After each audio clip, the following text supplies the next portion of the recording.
Hello दोस्तों, नमस्कार, स्वागत है एक बार फिर से आप सभी का अपने प्रिय चैनल पर। दोस्तों आपको बता दें जो अभी की सबसे बड़ी खबर आ रही है, जहां हाफिज सईद की भारत को बड़ी गीदड़ भभकी। वायरल वीडियो में कह रहा है सांस रोक दूंगा, जुबान खींच लूंगा। बताएंगे दोस्तों आखिर क्या है इस वायरल वीडियो में, और साथ ही साथ आपको बड़ी खबर बताएंगे जहाँ कंगाल पाकिस्तान को मिली चीनी मदद से परेशान हुआ अमेरिका, भारत को लगाया फोन। आपको बताएंगे दोस्तों कैसे अमेरिकी राष्ट्रपति की उम्मीदवार निक्की हेली ने चीन पाकिस्तान को बताया दुश्मन, कहा पाई पाई के लिए तरसा दूंगी। और साथ ही साथ बताएंगे जहां पर प्रधानमंत्री नरेंद्र मोदी जी को लेकर अपशब्द कहा गया है दोस्तों आम आदमी पार्टी के वर्कर्स द्वारा। और किसानों के लिए भी बड़ी खबर है दोस्तों, जहां पर 13वीं किस्त को लेकर सबसे बड़ी जानकारी, एक्सक्लूसिव खबर आपको यहां बताने वाले हैं। तो आराम से बने रहेगा वीडियो के अंत तक। और अभी खबरों में आगे बढ़ने से पहले हमेशा की तरह अपने भारत के सेनाओं का जमकर समर्थन करते हैं दोस्तों, और मानते हैं कि अपना भारत महान और पूरे विश्व में भारतीय सेना नंबर 1 सेना है। तो इस वीडियो का भी कर दीजिए लाइक, चैनल को कर दीजिए सब्सक्राइब, बेल आइकन दबाइए, साथ ही कमेंट बॉक्स में लिख दीजिएगा जय हिंद। जी हाँ, तो चलते हैं पहली और सबसे बड़ी खबर की तरफ, जहां हाफिज सईद की भारत को गीदड़ भभकी। एक वायरल हो रहे वीडियो में कह रहा है कि सांस रोक दूंगा, जुबान खींच लूंगा। बता दे इस वक्त पाकिस्तान की आर्थिक हालात बेहद दयनीय स्थिति में है। इसके पीछे की वजह तो बहुत सारी है, लेकिन जिस एक गलत चीज के लिए पाकिस्तान हमेशा से बदनाम रहा है वो है आतंकवादियों को पनाह देने के लिए। भारत में मुंबई 26/11 हमलों का मास्टरमाइंड हाफिज सईद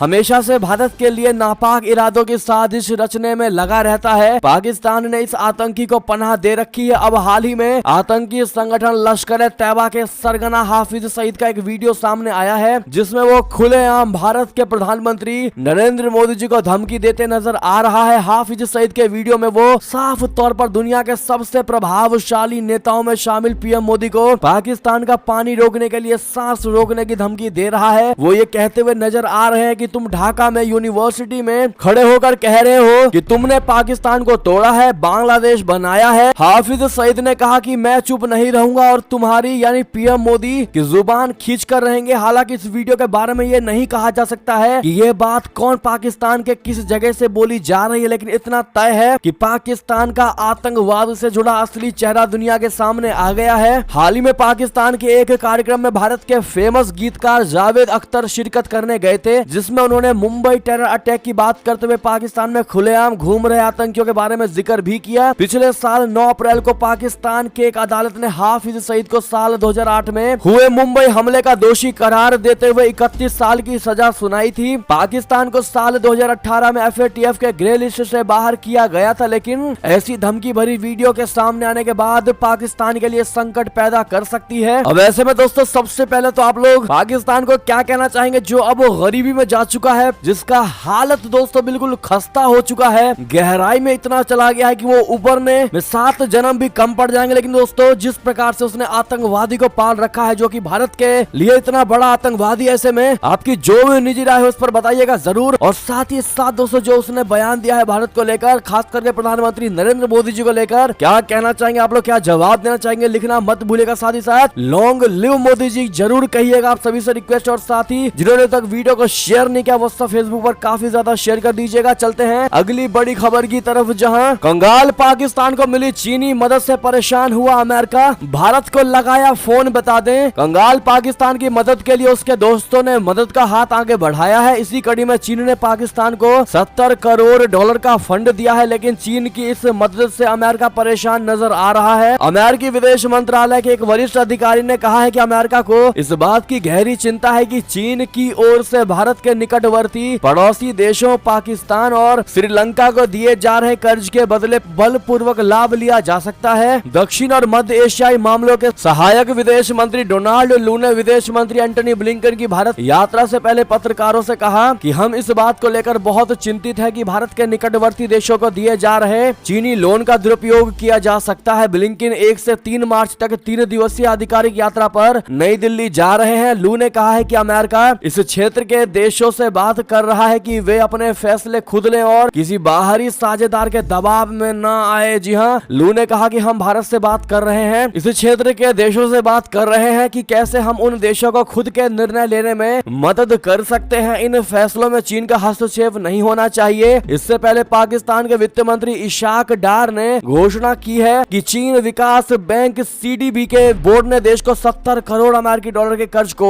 मंजूरी दे दी है। ऐसे में एक सवाल के जवाब में लू ने कहा है कि चीन के मुद्दे पर भारत और अमेरिका के बीच फोन पर गंभीर बातचीत हुई है। लू ने कहा कि हमने निगरानी गुब्बारा प्रकरण से पहले और बाद में चीन को लेकर गंभीर बातचीत की है, इसीलिए मुझे पूरी उम्मीद है कि बातचीत जारी रहेगी। आपको बता दें दोस्तों, ये खबर तो अमेरिका से थी, लेकिन एक और बड़ी खबर है इसी से जुड़ी अमेरिका से, जहां राष्ट्रपति उम्मीदवार निक्की हेली ने चीन पाकिस्तान को मदद देने पर कहा, अगर राष्ट्रपति बनी तो सबका एक एक पाई बंद करा दूंगी, यानी पाई पाई के लिए तरसा दूंगी। बता दें, अमेरिका में राष्ट्रपति पद की उम्मीदवार भारतीय मूल की निक्की हेली ने चीन और पाकिस्तान पर जमकर गुस्सा निकाला। साल 2024 के लिए रिपब्लिकन नेता हेली ने कहा है कि चीन द्वारा पाकिस्तान और अन्य अमेरिकी विरोधी देशों को दी जाने वाली विदेशी सहायता में कटौती की जाएगी। उन्होंने कसम खाई है कि अगर वो राष्ट्रपति बनती हैं तो एक एक पैसे की मदद के लिए इन्हें मजबूर किया जाएगा। उन्होंने पाकिस्तान की मदद के लिए जो बाइडेन सरकार की आलोचना भी की है। निक्की हेली के अलावा रिपब्लिकन पार्टी की तरफ से राष्ट्रपति उम्मीदवारों में भारतीय मूल के विवेक रामास्वामी भी मैदान में है। इनके अलावा पूर्व राष्ट्रपति डोनाल्ड ट्रंप भी रेस में शामिल है। राष्ट्रपति पद की उम्मीदवार निक्की हेली ने कहा, मैं अपने दुश्मनों को भेजी जाने वाली विदेशी सहायता में 1% की कटौती करूंगी। जो बाइडेन प्रशासन ने पाकिस्तान को सैन्य सहायता फिर से शुरू कर दी और अमेरिका की करदाता अभी भी कम्युनिस्ट चीन को पैसा देते हैं। ऐसे में दोस्तों,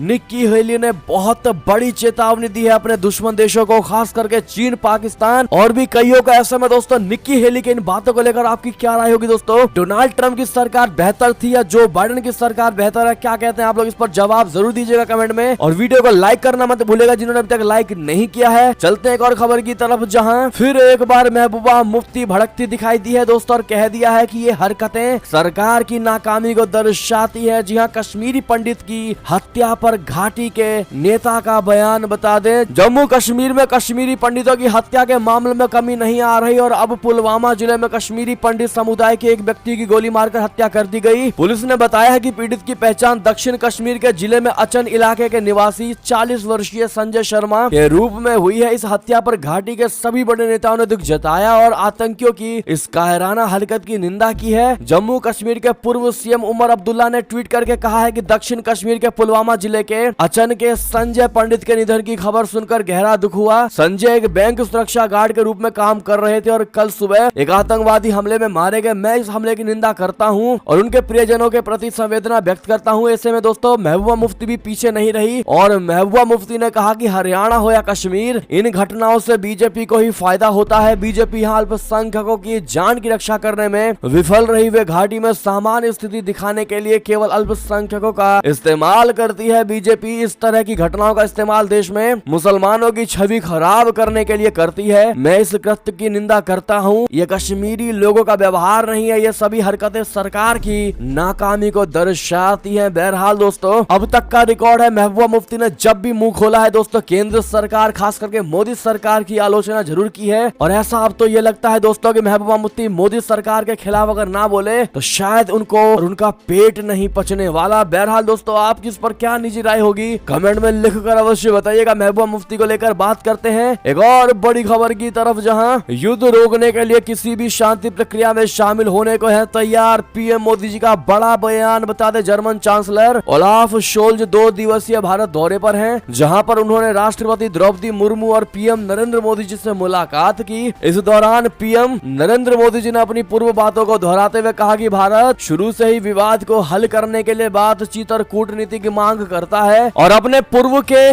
दावे पर अडिग है कि ये समय युद्ध का नहीं है। पीएम मोदी जी ने जर्मन चांसलर को कहा है कि रशिया यूक्रेन युद्ध रोकने में भी किसी भी शांति प्रक्रिया में योगदान देने के लिए तैयार है। विदेश सचिव ने वार्ता के बारे में जानकारी देते हुए बताया है कि यूक्रेन ने वार्ता में व्यापक रूप से भाग लिया। पीएम मोदी ने कहा कि दोनों नेता विकासशील दुनिया में संघर्ष के नकारात्मक प्रभाव से निपटने के लिए दोनों देशों के संयुक्त प्रयासों की आवश्यकता पर सहमत हुए। पीएम मोदी ने कहा कि कोविड महामारी और यूक्रेन संघर्ष का असर पूरी दुनिया पर पड़ा है। हम इस बात से सहमत है कि इन समस्याओं का समाधान संयुक्त प्रयासों से ही संभव है और G20 की अध्यक्षता करने के दौरान भी भारत इस दिशा में कोशिश कर रहा है। जी हाँ, भारत संयुक्त राष्ट्र में रशिया के कार्यों की निंदा करने वाले प्रस्तावों से दूर रहा है। ऐसे में जर्मन चांसलर शोल्ज भारत से एक अधिक स्पष्ट स्थिति की उम्मीद में नजर आए हैं। चलते हैं दोस्तों एक और बड़ी खबर की तरफ, जहां बदहाली से जूझ रहे पाकिस्तान पर दोहरी मार, दवाओं के लिए तड़प सकते हैं मरीज। स्टॉक खत्म होने का सबसे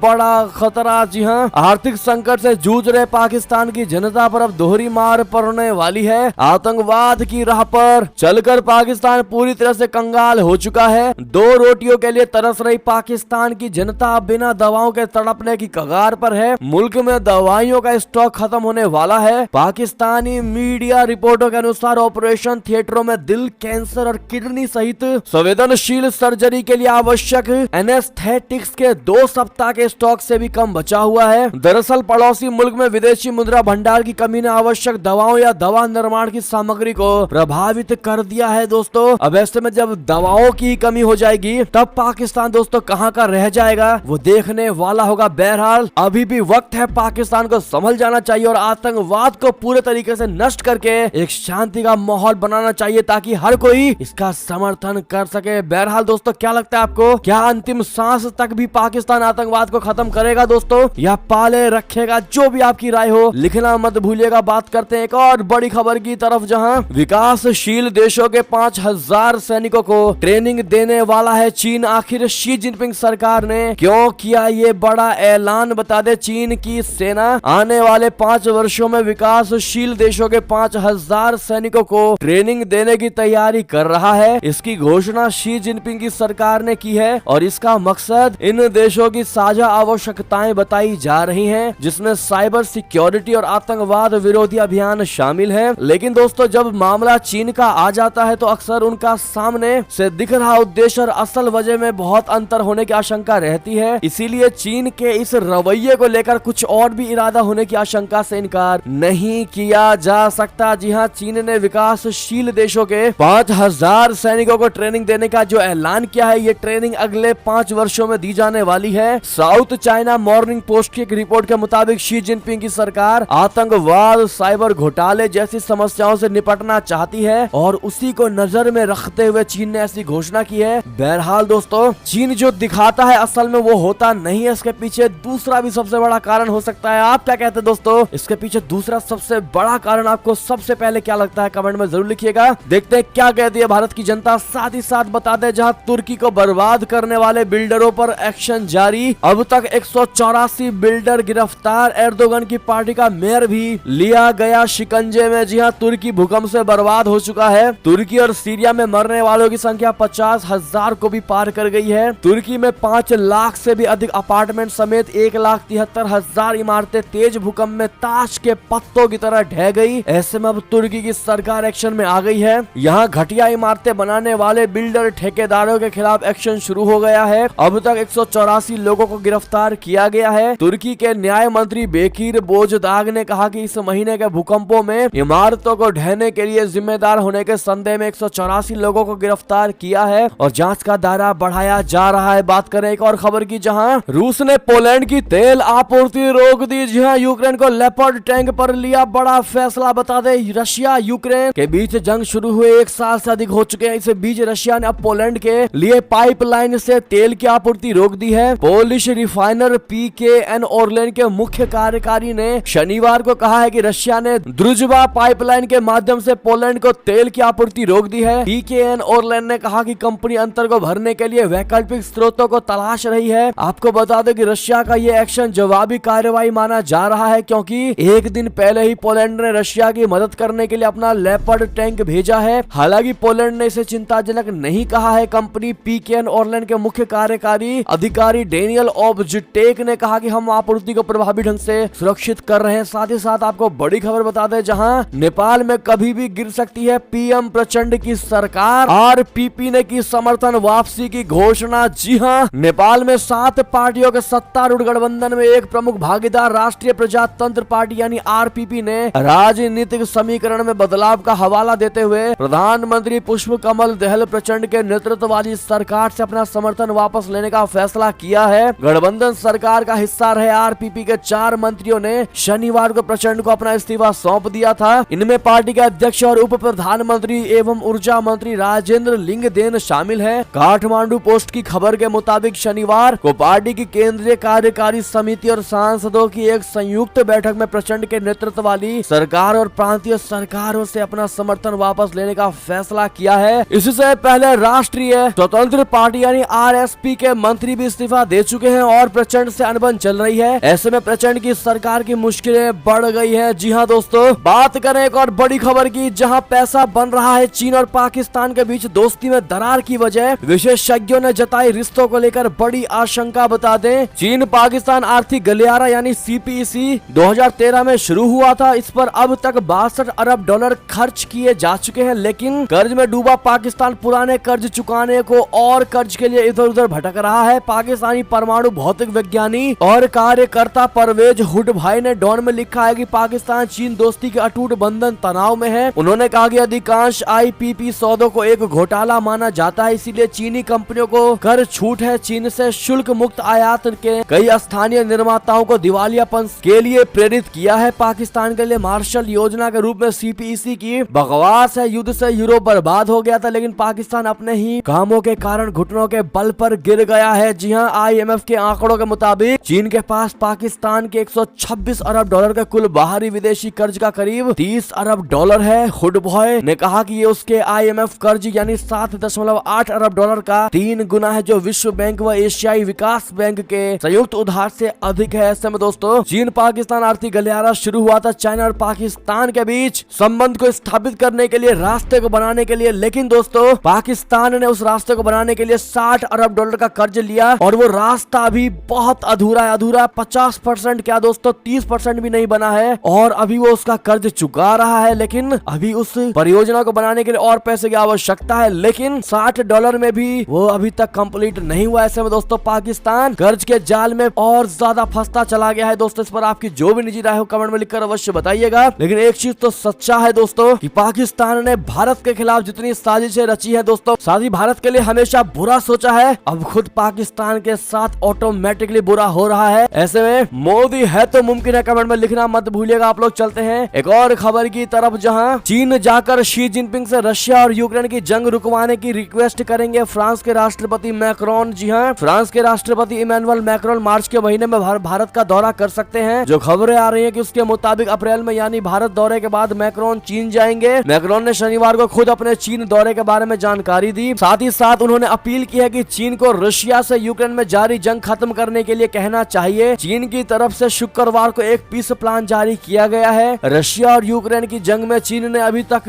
तटस्थ रवैया अपनाया हुआ है। शुक्रवार को उसने 12 पॉइंट वाला एक प्लान पेश किया था। इस प्लान के मुताबिक युद्ध को खत्म करने के लिए राजनीतिक हल को तलाशना होगा। मैक्रोन ने कहा कि वो अप्रैल के शुरुआत में चीन का दौरा करेंगे। उन्होंने चीन से अनुरोध किया है कि वो रशिया पर थोड़ा दबाव बनाए ताकि युद्ध खत्म हो। साथ ही साथ दोस्तों चलते हैं एक और खबर की तरफ, जहां नेपाल ने भारत के बजाय कतर को अपनी पहली विदेश यात्रा के लिए चुना है। जी हां, नेपाली प्रधानमंत्री पुष्प कमल दहल प्रचंड ने अपने सबसे पुराने और भरोसेमंद पड़ोसी भारत को अपनी पहली विदेश यात्रा के लिए ना चुनकर कतर को चुना है। जबकि पहले प्रचंड प्रशासन की ओर से दावा किया जा रहा था कि वो सबसे पहले भारत की यात्रा पर जाएंगे। कुछ दिनों पहले प्रचंड प्रशासन की ओर से कहा जा रहा था कि पहले विदेश दौरे के तौर पर प्रचंड ने भारत का चुनाव किया है, जल्दी उनका शेड्यूल फाइनल किया जाएगा। लेकिन अब वो कतर की पहली विदेश यात्रा करेंगे। लेकिन दोस्तों अब उनके प्रधानमंत्री पद हटने की ही बड़ी खबरें चल रही हैं। चलते हैं एक और खबर की ओर, जहां भारत से बड़ी खबर, जहां मनीष सिसोदिया हुए गिरफ्तार। करीब 8 घंटे की पूछताछ के बाद सीबीआई का सबसे बड़ा एक्शन। गिरफ्तारी के बाद डिप्टी सीएम के घर बड़े नेताओं का लगा जमावड़ा। साथ ही अब जेल की क्या बारी है सिसोदिया की। जी हां दोस्तों, आज होने वाली है कोर्ट में पेशी। बता दें, दिल्ली के उप मुख्यमंत्री मनीष सिसोदिया को सीबीआई ने गिरफ्तार कर लिया है। 8 घंटे से भी ज्यादा वक्त से सीबीआई हेडक्वार्टर में शराब घोटाले को लेकर सवाल जवाब के सिलसिले के बाद ये गिरफ्तारी हुई है। आम आदमी पार्टी ने पहले ही सिसोदिया की गिरफ्तारी की आशंका जताई थी और यही वजह है कि सुबह से ही आम आदमी पार्टी कार्यकर्ताओं ने दिल्ली की सड़कों पर जमकर हंगामा काटा। पहले सिसोदिया जुलूस लेकर सीबीआई दफ्तर पहुंचे और उसके बाद आम आदमी पार्टी कार्यकर्ताओं ने जमकर प्रदर्शन किया। मनीष सिसोदिया का मेडिकल टेस्ट आज सुबह कराया जाएगा, जिसके बाद उनकी राउज एवेन्यू कोर्ट में पेशी होगी। कोर्ट में पेशी के बाद मनीष सिसोदिया को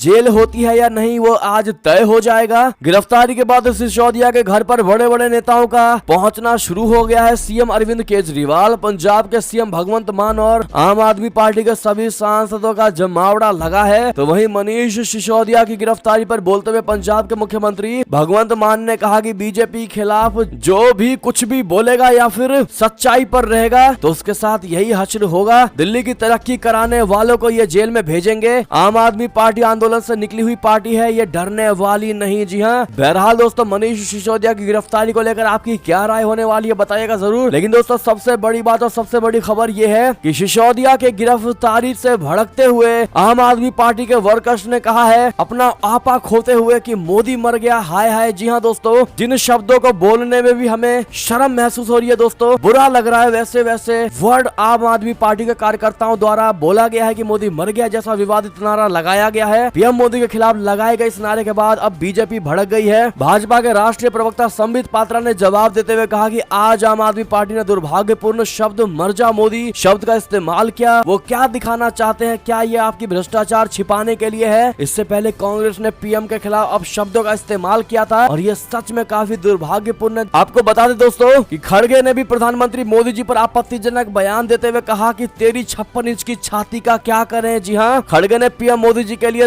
तू तड़ाक की भाषा का इस्तेमाल किया। रायपुर में खड़गे ने कहा तेरी 56 इंच की छाती का क्या करें, लोगों को रोजगार दो, तुम्हारी छाती 1 इंच भी कम हुई तो कोई फर्क नहीं पड़ता। कांग्रेसी अध्यक्ष मल्लिकार्जुन खड़गे ने रायपुर की सभा में प्रधानमंत्री पर तंज कसते हुए कहा चील उड़ती है तो मोदी बोलते हैं देखो भैंस उड़ रही है। खड़गे ने कहा कि जब नेहरू ने भिलाई और बोकारो स्टील प्लांट बनाया तब मोदी की उम्र 5 साल थी। खड़गे ने कहा कि मोदी कहता है कि वो किसी से डरेगा। भाई तेरे मेरे जैसे लोग आए और चले गए, अगर उनके पीछे लाठी की शक्ति है तो हमारे पास वोट की ताकत है। खड़गे ने कहा विदेशी एजेंट आप है, हम नहीं। क्या आजादी के आंदोलन में बीजेपी से कोई जेल में गया? प्रधानमंत्री बार बार कहे कि 70 साल में क्या किया। खड़गे ने पीएम पर तंज कसते हुए कहा मेहनत करे मुर्गा साहब, अंडा खाया फकीर साहब। कांग्रेस के 3 दिवसीय महाधिवेशन उन्होंने सवाल किया कि आपने कितने पब्लिक सेक्टर बनाए। बहरहाल दोस्तों इन विपक्षियों द्वारा प्रधानमंत्री मोदी जी के खिलाफ आपत्तिजनक शब्दों का जो इस्तेमाल किया जा रहा है इस पर आप क्या कमेंट करना चाहेंगे बताइएगा जरूर। साथ ही साथ दोस्तों अंतिम खबर की बात करें जहां पीएम किसान को लेकर इंतजार खत्म, सरकार आज जारी करेगी पीएम किसान की 13वीं किस्त। लिस्ट में क्या आपका भी नाम है या नहीं, ऐसे कर सकते हैं चेक। बता दें देश के 8 करोड़ से ज्यादा किसानों के लिए बहुत बड़ी खुशखबरी है। प्रधानमंत्री किसान सम्मान निधि की 13वीं किस्त का उनका इंतजार खत्म होने का समय आ गया है। प्रधानमंत्री नरेंद्र मोदी सोमवार को यानी आज कर्नाटक के बेलगावी से अन्नदाताओं के लिए 16,800 करोड़ रुपए से ज्यादा की रकम जारी करेंगे। पीएम मोदी सोमवार को देश के 8 करोड़ से ज्यादा किसानों के खाते में सीधे प्रधानमंत्री किसान सम्मान निधि का पैसा जारी करेंगे। इसके तहत प्रत्येक किसानों के खातों में 2,000 रुपए आएंगे। गौरतलब है कि देश में छोटे और मंझोले किसान इस योजना के तहत मिलने वाली 13वीं किस्त का काफी लंबे वक्त से इंतजार कर रहे हैं। अब ऐसे में कैसे आप चेक कर पाएंगे दोस्तों कि आपके खाते में ये राशि आई है या नहीं, या इस लिस्ट में आपका नाम है या नहीं? तो आपको बता दें उसके लिए ई-केवाईसी अगर आपने किया है दोस्तों तो बहुत अच्छी बात है, तब तो पूरे चांसेस हैं, यानी आपने क्राइटेरिया फॉलो किया है दोस्तों। बहरहाल कैसे आप चेक कर पाएंगे वो जानकारी हमने स्क्रीन पर दे दिया है। आप किसान toll free number, landline number, helpline number, किसान की नई हेल्पलाइन नंबर सीधी और पीएम किसान के इस मेल आईडी पर भी जाकर के आप चेक कर पाएंगे जो आपने हमने स्क्रीन पर दे दिया है। बहरहाल दोस्तों क्या आपको इससे पहले की बाकी किस्तें सारी मिल चुकी है? कमेंट में लिखकर जरूर बताइएगा। ये थी अब तक की सारी बड़ी खबरें। आपको हमारी खबर कैसी लगी? आशा करता हूँ बहुत अच्छी लगी होगी। थोड़ी भी अच्छी लगी दोस्तों ये खबर तो इस वीडियो को भी अपने भाई बंधुओं में व्हाट्सएप, फेसबुक, ट्विटर के जरिए पूरे भारत में शेयर करना बिल्कुल मत भूलिएगा। और अभी कर दीजिए इस वीडियो को लाइक, चैनल को कर दीजिए सब्सक्राइब, बेल आइकन दबाइए, साथ ही कमेंट बॉक्स में लिख दीजिएगा जय हिंद जय भारत। तो मिलते हैं आप अगली बड़ी खबर में, तब तक के लिए अपना ख्याल रखिएगा। आप सभी का बहुत बहुत धन्यवाद साथ देने के लिए। जय हिंद जय भारत।